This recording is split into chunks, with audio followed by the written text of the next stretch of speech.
Notable that, and we talked about this a little bit earlier, was that Daniel and Tasmanian Senator John O'Donnell, who I know someone at the back of the room knows very well, share a weekly spot on Sky News. And so there's already connections right across the room here today with Daniel and Mary. There's a great opportunity ahead here of next week's budget to hear from someone so close to budget deliberations. I'm sure he's not going to give anything secret away, but it's an opportunity for people to hear from Daniel, hear about his involvement, and also to ask questions. So thank you, Daniel, for being here at such short notice. I really appreciate it, and I know everyone here very much. So thank you.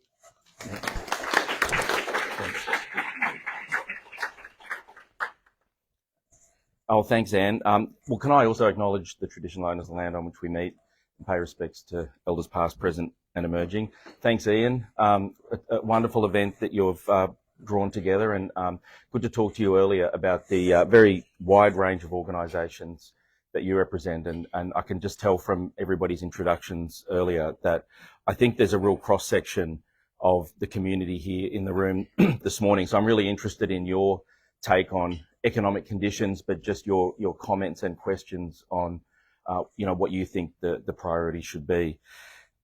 And thank you for the invitation. And it is true, when you get the call from Anne, you're unlikely to say no. But you've made a massive contribution over a long time in federal parliament, and obviously an amazing local member here, but has a storied history in the Senate. And I think all the tough bits of ledge that have gotten through from this government and previous governments on our side are due to Anne marshalling the troops, which in federal politics is not a straightforward thing. And so, great to be here. To Josh, really good to see you here. And, you're now carrying the torch in the Senate, and we've already talked on a whole range of policy areas. So great to have you here. And Nick's contributed a lot, as everybody in this room knows, over a long period in his career. And I've still got Nick on speed dial on complicated superannuation matters, and that certainly is one of the most complicated areas of my portfolio. Great to meet you, Ruth, and good to see you here with the whole delegation of people on your behalf. And thank you for your long service to the Parliament here. And to Mary and all of the representatives of local government. I've been in all three levels of government, and I'm very conscious that there are many policy areas which basically rely on all three levels working together. And in many ways, I think local government is the toughest and in some areas of policy the most impactful. I mean, when you're a councillor, people in the community have your personal mobile, and you're taking calls about their particular personal needs, and when they call you, they expect you to fix them. So in areas like health and economic development and employment, I'm very conscious that we need all three levels of government working together. Easier said than done, but definitely is something to aspire to, and something we do achieve in a lot of areas. And Craig, good to have you here too, and just all the different representatives of business. And look, it really is a wide cross-section here with business, with government service providers, with higher ed. So thanks all for coming here. So given that this morning is partially sponsored by a media organisation and that I'm being live streamed, I won't give you budget briefs under Chatham House conditions. But look, I just wanted to make a couple of observations about the budget and the environment in which we're framing it, but then a couple of longer term observations. So in terms of the budget, it's obviously a budget in which we're making decisions with a lot of uncertainty. And I say that knowing that you're doing the same thing as businesses or as organisations. I mean, even a lot of public sector organisations having to budget for your services over the year ahead, not knowing how many students you'll get or all sorts of other drivers in your business. But I know that the businesses in this room, you're having to juggle all sorts of price uncertainty, all sorts of demand uncertainty, all sorts of availability uncertainty.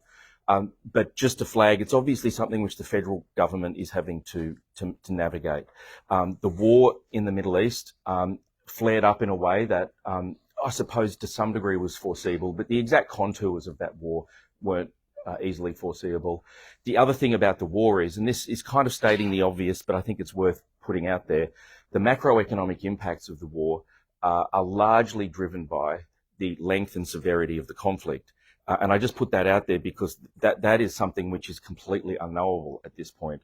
So at any given point in time, we have to try and forecast different scenarios in the future based upon different scenarios for how the war might play out. But it is not possible, frankly, for anybody to pin that down with absolute certainty. So there's that uncertainty around the situation, which is a real challenge. And that's why you'll see, whether it's our Treasury or the central bank or the IMF or even private sector forecasters, they tend to look at scenarios at the minute. So one scenario would be that the conflict ends fairly soon, but that there's a bit of a lag in terms of how long it takes supply chains to get back up to speed.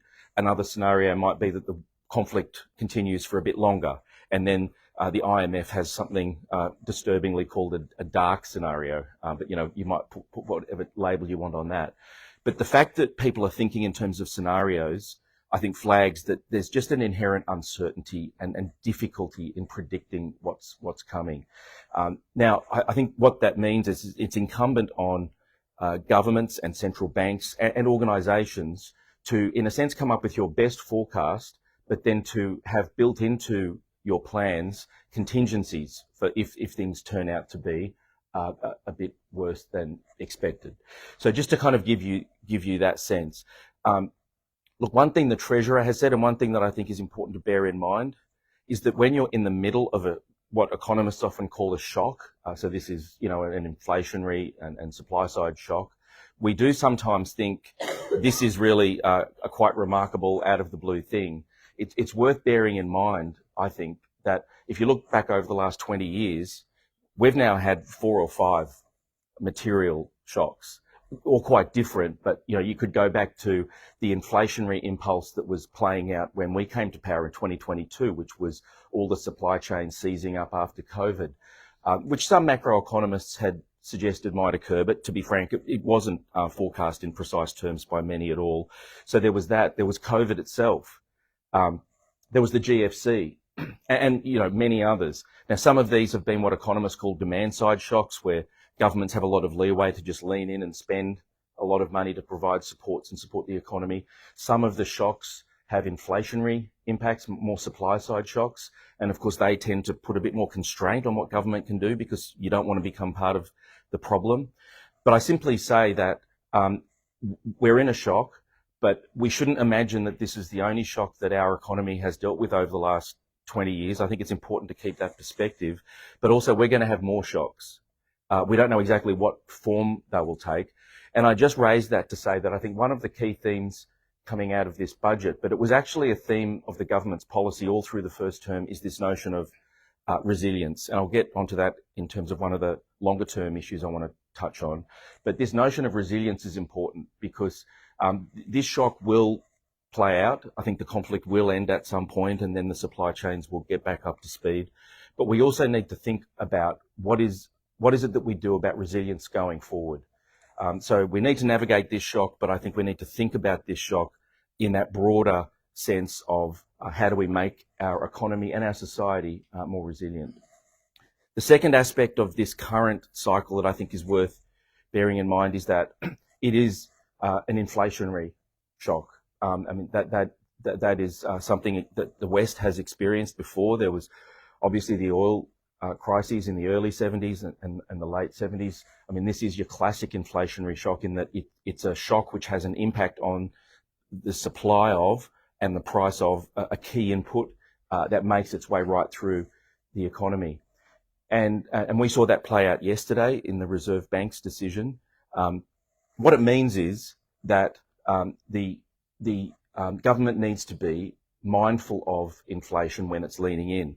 When governments took action in response to the GFC and in response to the initial phases of COVID, inflation wasn't the main concern. It was really demand collapsing.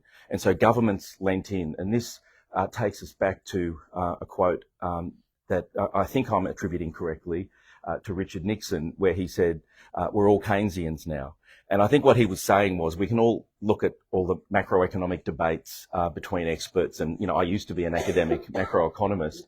But when it comes to real downturns in the economy on the demand side, almost all kind of practical policy experts and central banks and governments end up leaning in. They can debate about the magnitude and exactly how, but, whether it's frankly a Liberal or a Labor government, when there's a massive demand side downturn in the economy, governments will lean in to try to soften the blow for vulnerable people and to try and reduce the unemployment impact. So that's something you just see happen, and that's, frankly, I think that's sensible. Where it's an inflationary macroeconomic shock, so the supply side seizing up, the supply chains, seizing up after COVID, or what we're going through now, there is still a role for governments to help vulnerable people, but the governments have to be mindful of the overall inflationary picture. And so what I would say is that governments need to do it in a targeted and appropriate way. Now, in our first term, we came to power where inflation was over 6% and rising because of those global supply chain post-COVID issues. So we had a whole bunch of targeted measures. There was, cheaper medicines for some. There was rental assistance for some. There was some, cash payments. And that was something I think that was entirely appropriate, but it had to be designed in such a way that it wasn't feeding back into the underlying macroeconomic problem. And what we saw in the first term was that inflation did come down. It after 24 months had a 3 in front of it, but we were providing assistance to people along the way. We're now in I would argue, a similar situation where inflation it has risen. It has gone up to have a 4 in front of it now. It's risen exactly in the areas you would expect, in transport, in food, in construction. There are likely to be some second round effects. But again, I would say that government's task is to act in a way where we're aligned with monetary policy. We're not tugging against it, but where we are providing targeted and appropriate support for people who are vulnerable. There is that role still. We just need to make sure that it's proportionate and appropriate for the broader conditions. So the first observation I wanted to make is that that there is this shock. It's not the first shock we've dealt with in recent times, and it won't be the last. The second is it's an inflationary shock, and we saw yesterday the Reserve Bank lifting again. But I just wanted to flag that the Reserve Bank itself has a dual mandate. It considers inflation, but also the employment level, and government has a role where it's responsible. And I would just say the Reserve Bank's dual mandate, which I think is again another reflection of the need to take into account labour market impacts and the effects on vulnerable people, that has been in the Reserve Bank's guidance for decades, pretty much the entire post-World War II period.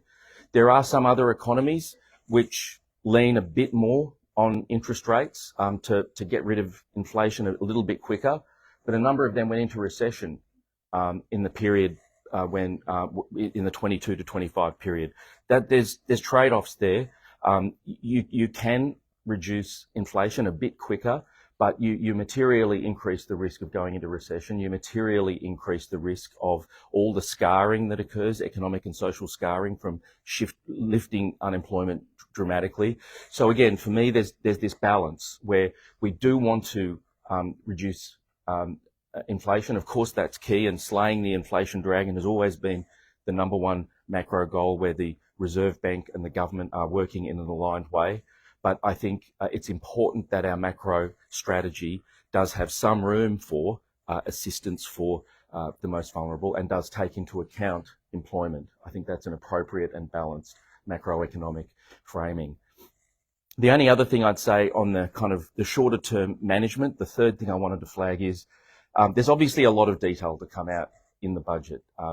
There's going to be some tax reform, that. I kind of feel like I've spent the last week in media interviews being quizzed on exact parameters and kind of saying I can't tell you exactly, the exact way in which this is going to play out. But look, I think that it is timely that we have some tax reform. We had the 3-day reform roundtable last year, and one thing I would say that was unanimous out of that roundtable is that a government does need to grab the bull by the horns and look at our tax system. Of course, there's never unanimity on the actual measures. That's impossible. But I think it's important that, a government early in a term looks at tax and puts some considered tax measures on the table. I think when you see the tax measures, they will align with what has been suggested by many experts, by many stakeholders, right across the gamut. I'm happy to kind of have a bit of discussion around particular measures with you, and obviously we'll be limited in terms of the very specifics. But coming out of that 3-day economic reform roundtable, there was, unanimity pretty much at the principle level that we need tax reform that lifts productivity, that improves the kind of administrative efficiency of our tax system, and that deals with intergenerational fairness. So coupled with that, though, is a need for government to keep its own house in order. And this budget will have major spending cuts, or savings as they sometimes describe them. When I look at the savings, and you'll see more of the details on Tuesday night, they are not just savings for their own sake, or, for an accounting purpose to reduce the numbers in the budget. They're really driven by, I would argue, reform. And I think when you look at the NDIS saves in particular that Mark Butler talked about last week, the NDIS for me is a really important scheme. I was an advisor for an AT back in the day when that was coming in, and was working heavily on aspects of the NDIS. It's a revolutionary reform in many ways. It gives agency to people with a disability. It removes a lot of the inconsistency. It has all sorts of dimensions that are really worth preserving. But it's also fair to say that the amount of money being spent in aggregate on it was firstly at a level now which was difficult to sustain, and it was growing too quickly. And so what we've said through the reforms that will be in the budget is that we need to make sure that scheme is focused on the people that it was originally designed for, which is people with lifelong, really serious disabilities that impacts on their capacity to provide for themselves. Where people are high functioning, they need supports often, but we just need to figure out, are there ways to provide them with supports that are better designed and better targeted. There'll be more that we can engage with on the NDIS reforms, but I just wanted to flag that firstly, as part of the budget process, it is one of a number of saves, but it is the biggest one. But it is important that in addition to all of the other aspects of the budget process, in this environment, saves were important. And this is a budget where I think we will be leaning in when it comes to saves, but it is in a way where it is very policy motivated. And I think that's important. It's not just about cutting for its own sake, or cutting to get some bottom line outcome. I think it's really appropriate when you're looking at saves that you're trying to achieve something from a policy perspective. So that's the kind of short run. We're making decisions under uncertainty. It's a shock. It's an inflationary shock, and that puts some constraints on us. But look, we will have a budget where the bottom line, I think, will be materially improved, and that's appropriate in this environment. But it's also going to be a budget that takes account of people who need assistance, and that balance is important and was a feature of our first 3 budgets. I then just wanted to touch very briefly on the fact that governments have to manage the short run, but they have to do that with an eye to the long run. There are 3 long run themes I wanted to flag that I think are embedded in this budget and the previous ones, but I think it's really important that we keep an eye to. One is resilience, and I touched on this earlier, that for me, the Iran conflict has flagged resilience. It's reinforced concerns that were already in play as a result of the inflation that was in play after 22 post-COVID. But in fact, resilience for me was in play during COVID, where I think a lot of people rightfully asked the question, how can we not be in a position where we're able to make masks for ourselves or other basic medical equipment? Now, as a macroeconomist, again, I still remember little bits of it, but it's important that we don't fall into the trap of thinking we can make everything for ourselves. That takes you down the path of inefficiency. But I think the resilience piece raises questions around, are there key items where if you're not able to either more securely guarantee your supply of it or make it yourself, do you put yourself in a very awkward position? And that's a really important discussion we need to have. The Future Made in Australia was partly motivated by that. And I think it's, for me, partly about the future made in Australia and the physical supply chains. As a budget minister, resilience is also partly about our broader macro settings, making sure that our debt is as manageable as possible, making sure that our fiscal position is as strong as possible. That adds a buffer of resilience in another sense. But resilience is a really key theme that I think it's absolutely critical that we think about in this budget, but also going forward. And I think that's a global phenomenon. And when I look around the world, I see governments right around the world looking at this, some in constructive ways, some in less constructive ways, but resilience is everywhere a first order issue at the moment. The other one, I think, is productivity. Now, you all know the statistics that if you grow productivity at 0.8% per year and extrapolate that out to say 2050, you get a certain outcome. If you grow at 1.3%, so I'm just saying 0.5% higher, you extrapolate out, you have, I don't have the exact numbers to hand, but, $30,000 per year better off.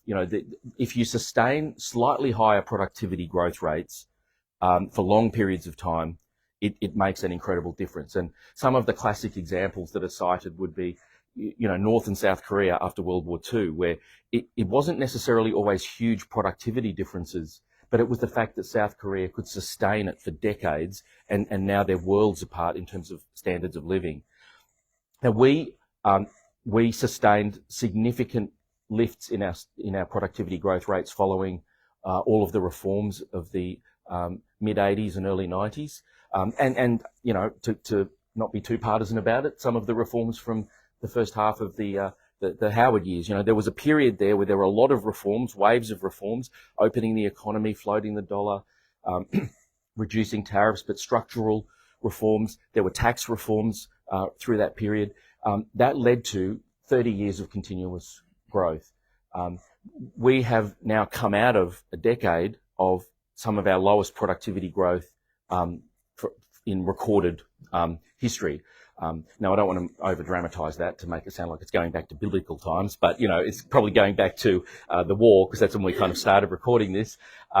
But, we have a real productivity problem. Having said that, just about the whole OECD does. And so the second bigger picture issue I wanted to flag is that we need to think about turning the dial on productivity.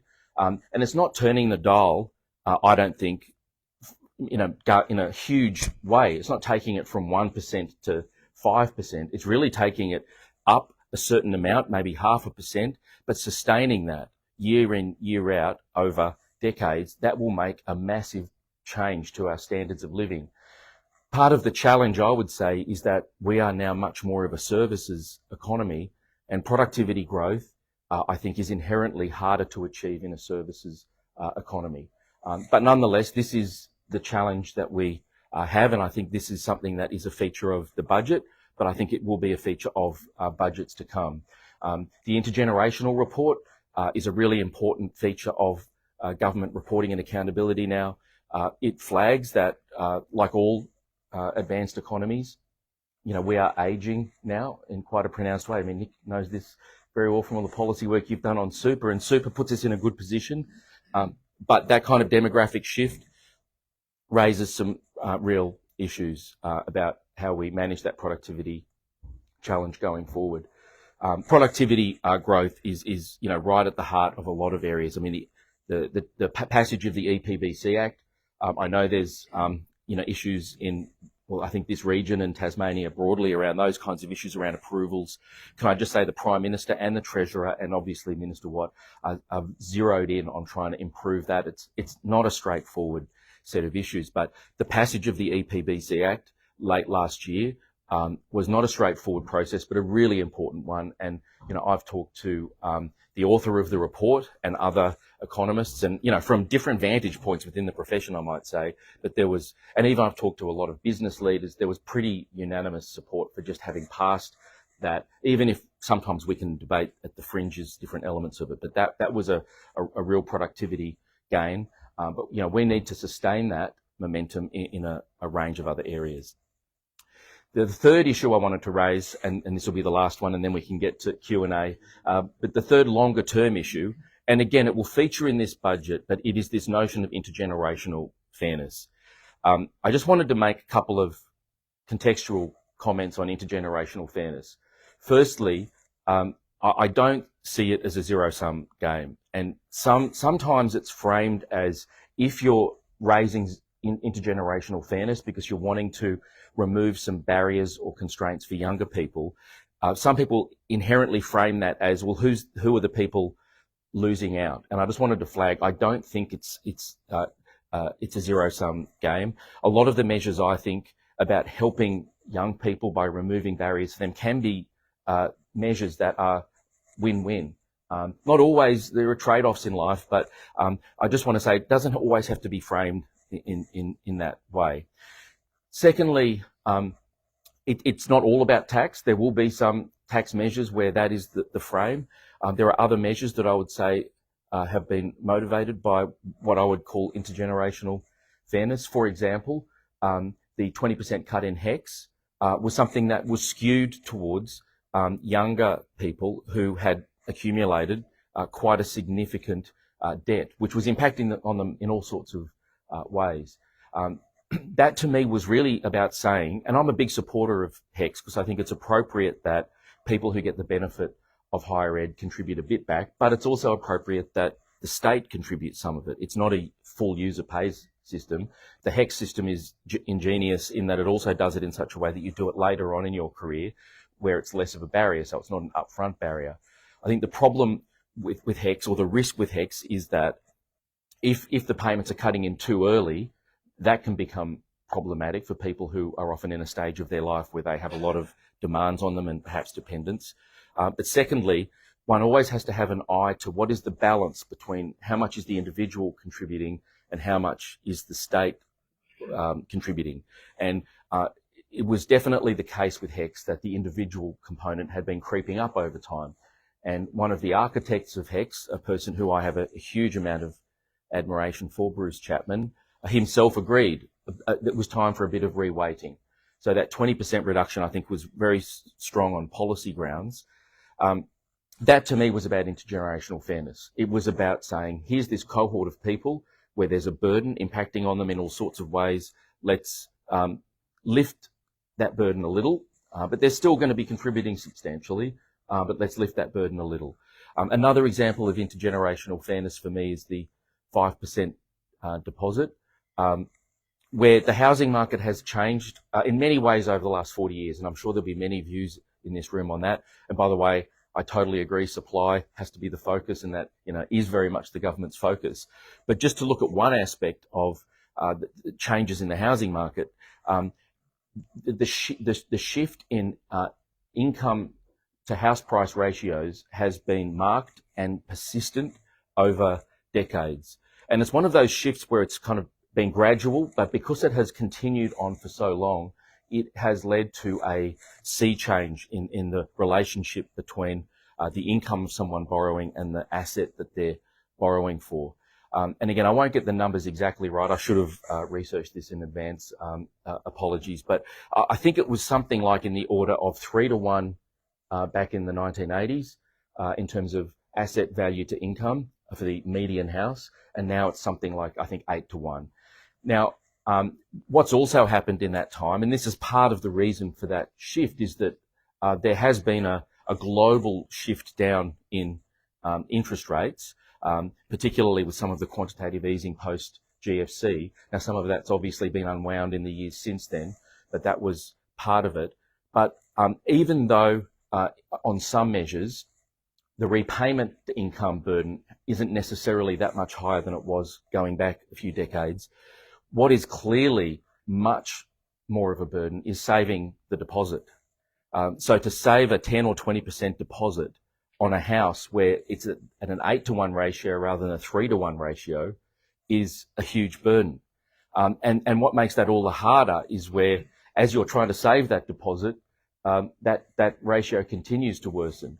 And so for me, the intergenerational fairness piece of the 5% deposit is really saying, where some young people were able to deal with that issue through going to the bank of mum and dad, you know, a policy measure is there which says if you can service the loan, we don't want that deposit to be the gargantuan barrier that it was, where you're letting everything have to rely on the private market. Now, there are other aspects to intergenerational fairness, and you know, one of the bigger picture issues, and again, this was raised by just about everybody at the Economic Reform Roundtable, whether it be, frankly,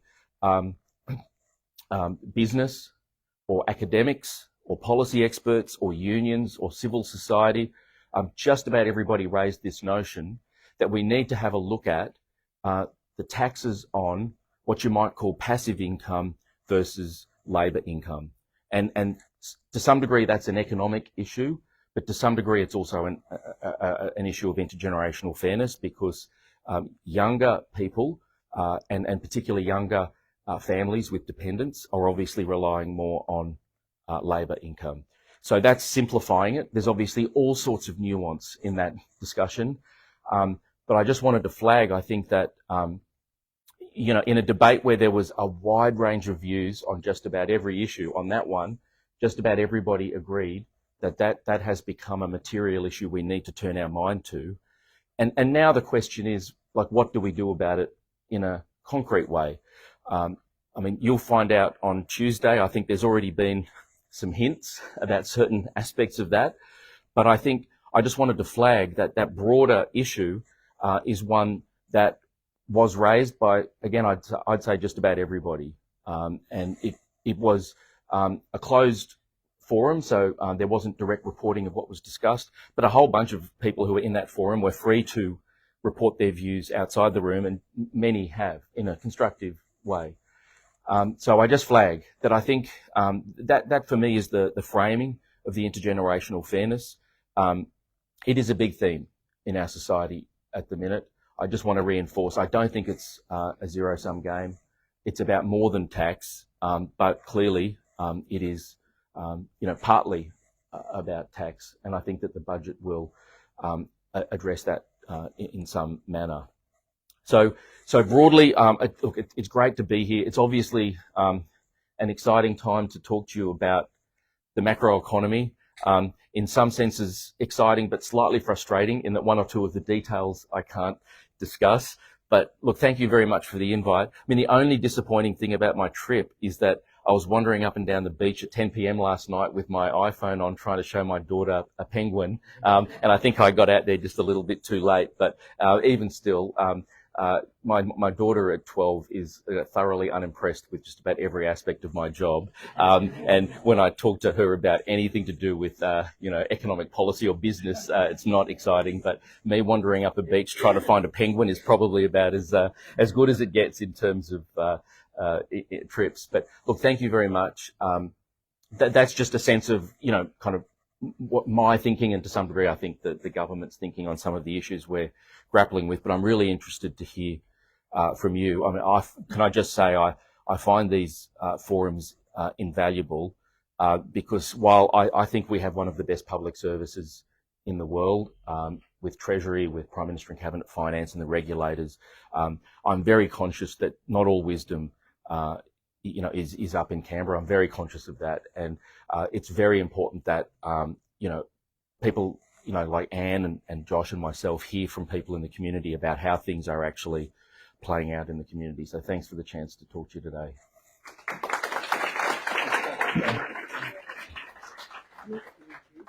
Oh no, that's fine. Yeah.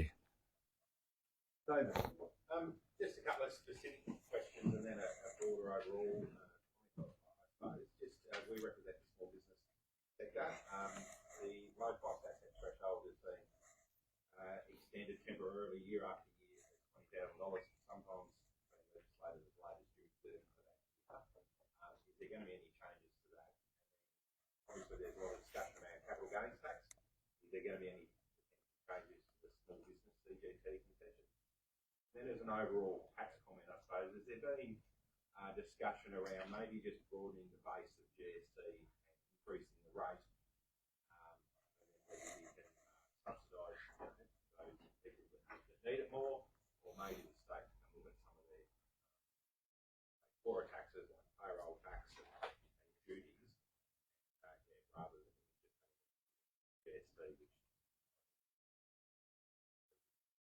Yeah, so look, this is unfortunately where my answer is going to be a bit frustrating, given the time we're at. But look, can I just say at a more principles level, I totally get how certainty on the tax front matters for business. So I totally get that in general, and for small business in particular. And so, can I just kind of reinforce that in my role as assistant treasurer, one of the key things about the assistant treasurer role is that you have responsibility for tax. I mean, generally when it comes to the really big tax policies, it's the treasurer that signs off on them, but then I've often got the implementation of them. And so I work with the ATO frequently, with the tax commissioner, with, the nuts and bolts, if you will, of implementing things. And in that role, I talk to business a lot and small business a lot. I'm very conscious of certainty and the importance of that. But look, happy to kind of engage more after Tuesday on specific things that, end up in there. I agree with you about spreading the burden as a general principle. So I think generally, the way economists would think about it is to spread the burden is generally better, subject to considerations of where taxes are distortionary. I mean, we often use the term inefficient in academic economics, which is kind of confusing because most people think of efficiency probably more in terms of administrative efficiency. But I think distortionary really just comes to the notion of how much does a tax change people's behaviour. And so there is the spreading the burdens generally a good aspiration, but subject to the other aspiration, which is generally what you want to do is tax more in areas where it's not distortionary and lift the tax burden or lower it, lower the burden or lower the taxes in areas where it's more distortionary. So they kind of have a bit of tension between them. But so generally, for example, one aspiration of tax reform might be for a given amount of revenue to say, well, I'm going to lower the taxes on these things where it's highly distortionary and lift taxes on an area where it's less distortionary. That was partly the motivation for, without wanting to verbal a previous government of a different stripe, but that was partly the motivation for the GST reforms, where it was about lifting a type of tax that was seen as relatively low in how distortionary it was. And part of the trade-off was that the states would sign up to getting rid of a whole bunch of highly distortionary taxes. And so, for example, when you go back to the Henry Review, they rank taxes by how distortionary they are. Some of the worst ones are taxes on insurance, where you want people to get insurance, and the notion that if you tax it more, people are going to go under or uninsured, that's a bad outcome. So the notion is that in some versions of tax reform, you might lift some areas of tax and lower it elsewhere.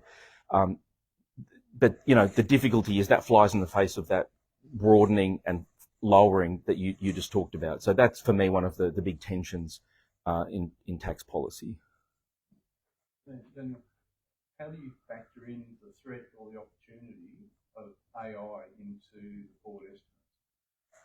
Yeah, so look, it's a great question, and I didn't talk about AI as one of the themes, but I easily could have. And I've talked about AI in the last couple of weeks in a few forums. I was at the Australian Banking Association forum, which again was one of the forums my daughter found thoroughly unimpressive and boring. But I talked about AI a lot there. I also was at the 140th anniversary of the CPA and talked about that AI was the main topic of my theme.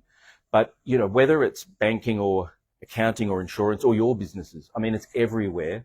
I talked about it at those three because they're in my portfolio. Look, one of the broad themes with AI is there's a feeling that it is a real opportunity to lift productivity growth. Having said that, and I think it really is an opportunity, but having said that, it's not always easy to measure how it's raising productivity in different contexts, particularly, I would say, services. But I think there is real opportunity. And I totally agree with Tim Ayres and Andrew Charlton. As a country, we need to grab the opportunity with both hands. The second dimension of it is there is a risk of labour force disruption. So one of the things that people are looking at is what tasks and what occupations are under threat. Look, I tend to be a bit of a glass half full person on this, in the sense that, and this is what I talked about at the Banking Association event, is that if you look at the last 120 years, and the US is generally the example because they have the best quality data, but I think the same is true here pretty much. We've gone through massive waves of technological change. So not all as fast as AI, but, you know, we had half the workforce in agriculture, and now it's, you know, under 2 or 3%. We had mechanisation before the World War II and after World War II in much of manufacturing. We then had the IT and PC revolution in the 80s, 90s, 2000s. We had telecommunications revolution. We had automation. And when I was in between state and federal, I had to kind of pay the bills while I was campaigning. So I did a big project on automation. And many of the themes that we're going through now with AI were very similar with the automation debate. People were basically writing all these reports about what percentage of jobs will disappear by 2030 because of automation. It didn't quite go as much into white collar back then, but it was like people were writing all these reports about half the jobs existing now won't exist with automation. The reason I'm a little glass half full is that when you plot the proportion of our society that is in the workforce over the last 120 years, it's not linear, but it has basically gone up for 120 years. And so we keep thinking of new things to do. Now, is AI different to automation? Look, it may be. And I don't want to be kind of Pollyanna-ish about this, but I also feel like we need to, in a sense, be ready for either an outcome that our economy has dealt with in the past. And look, if it turns out to be a bit on the worst side, then, well, let's strengthen our social protections. Let's strengthen our investment in mid-career training. Let's deal with that. But I simply say that our economy has successfully dealt with a lot of major technological disruptions over the last 100 years. The last thing I'd say about AI is, and again, this is perhaps a bit of a financial service focused point, and I'd be really interested to hear from everybody in other sectors about how it's playing out.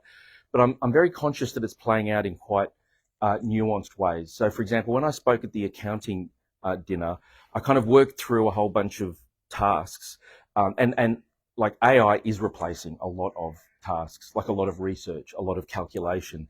But there are all sorts of things like materiality. Like materiality in accounting is often quite a subtle thing, and it often requires a lot of judgment. You can't just deal with that through a mechanistic rule. Similarly, valuing unique or unlisted or illiquid assets. Again, you can use AI to help you, but AI is still, and I think for some time, going to be a tool. It's not going to completely replace. Like, there are really subtle challenges when valuing unlisted and illiquid assets in accounting.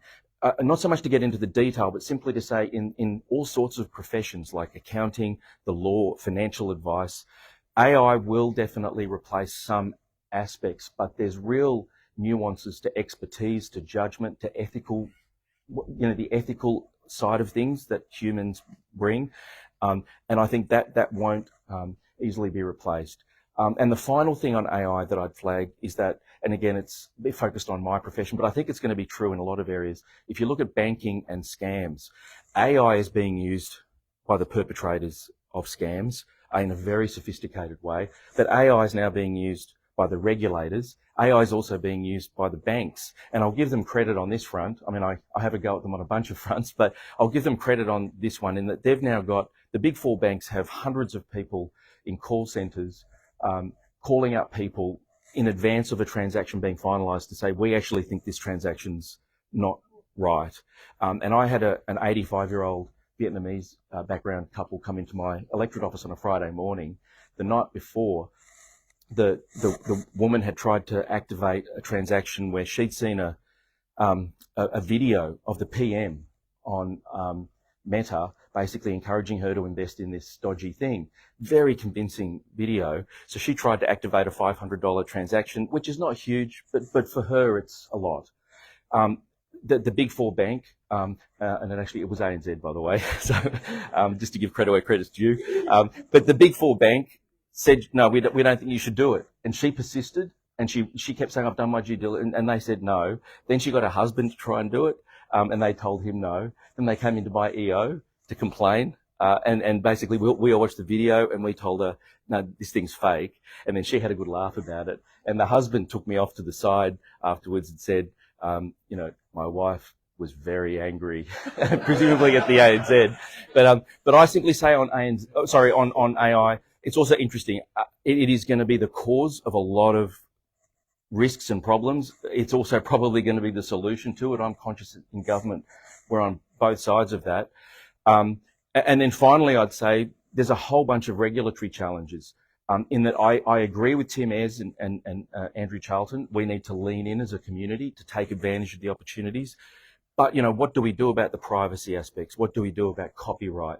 What do we do about scams? Like, we're going to have to figure out in real time the regulatory response in a way that, as best as possible, lets us embrace the productivity gains. Daniel, just talking about making society more resilient, I totally agree with that. But we need to be much more resilient in Australia. And the biggest challenge we've got is that we've got to import cheap product from overseas as against producing the same product in Australia. Now we have Chinese, especially a lot of resources are coming in on a worldwide basis. They're putting a lot of cheap resources into the system, and a lot of our own companies are going broke because of it. You can bet what's going to happen in China will come and pick them up overall. And I don't think that's very sustainable on a worldwide basis. Yeah, look, it's a really important point you raise, and it's interesting when I look at my personal journey. If you took me back 20 years, I was teaching economics at Monash Uni, and I was lecturing in international trade, and I probably would have had more of a textbook view of the world, where, free flow of capital, free flow of goods, raises everybody's incomes. And look, it did play out that way in the post-World War II world. And we saw in the post-World War II world, unprecedented levels of productivity growth per capita. We saw in China, I think China's, there are some risks with supply chains there now, but, going back 30 years, they raised more people out of poverty than any other country has in history in that 80 to 2010 period. But more generally across the whole world, the reduction of tariffs, the integration of economies, it was incredibly powerful. But I think what we've become aware of now is that it has actually created interdependencies and risks that we need to be aware of. And in a sense, and I think one of the strengths of economics is that it talks about trade-offs. So generally, you don't get one thing without a bit of a cost at the other end, and vice versa. And I think one of the trade-offs with all that efficiency and specialization is that you made yourself a bit more vulnerable. Like if the supply chain was to shut down, and we saw this with COVID, and I think COVID for me was a part of the start of that. And it was when I was in my first term as a backbencher, we were asked to write a chapter in a volume by ASPI, the the National Security Public Policy Agency, and I wrote my chapter on the need for more supply chain resilience. So I think it's going to your point. So I'm on board, and in a sense, I have gone on a bit of a personal journey, having been exposed to, in a sense, public policy through politics.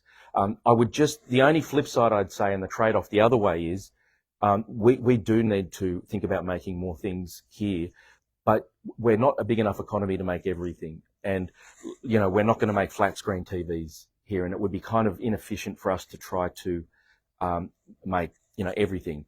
Look, we I think need to think about certain core, essential, basic products that we can make here. I think we need to continue to look at advanced manufacturing, medical technology, like areas where we are world leading and where we can be at the forefront of sophisticated processes especially where we're commercializing research, where we're leading. But I think, you're right. We need to pay real attention to the kinds of vulnerabilities. And, one of the other areas where I think China has exhibited a great deal of influence and market power is critical minerals. And, there's an opportunity for us to lean in a lot more there in the next 10 to 20 years. But take on board your point. Thanks very much. We need to draw to a close because Daniel's, Anne's got plans for Daniel. Oh, well, anyway. So look, thank you very much. It's been absolutely fascinating, and I'm sure we could have stayed here talking for another hour or so, but No, thanks everyone. We'll get you back next Wednesday morning. I'll be able to be more specific. Please join me in thanking Dr. Thanks.